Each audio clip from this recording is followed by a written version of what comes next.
Mi van ott? Hol van a csoki? Hol van a csoki, Nyuszi? Hát mi van ott? Hát mi van ott? Dávid?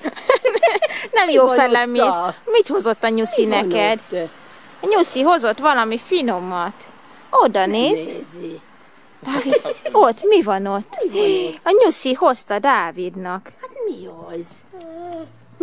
Na. Asta! Hát ott mi van, nézze csak! Van még több is, összeszeded őket? Egy kis... Ott nézze csak! Ott is van. Szedjed össze. Hát ott mi van? Azt a mindenit! Na, találsz még többet? Keressed. Keressünk meg a fatő, hol van még? Na keressünk! Dávid, arra van? Arra, nem nézzünk körül! Hát mit találunk? Szedjük össze, igen! Szedjük össze mindet. Keressed meg. Hát mi van itt? Ezek a nyuszik hogy elbújtak? Hova bújtak ezek a nyuszik? Elmész mellette, arambugaram. Dávid! Ne csücsülj Ott le. mi van? Hoztam mindenit.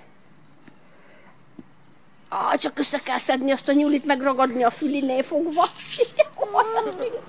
Mindjárt kibontjuk, keressél még Nyuszit. Arra is van? Van még ott. Atya világ. Hát gyere! Bozasztó, hogy egyesebb bontanak ki. Ez a csali, ez a készhátverés. Gyere! Nézzed csak, mi van itt? Hát mi van ott? Hát mi van ott? Azt a mindenit. Öcsém, hát szólt a Nyuszi.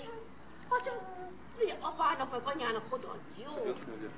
Adjuk neki oda. Ahova tettem a másik tojást? Ott van, ezt is a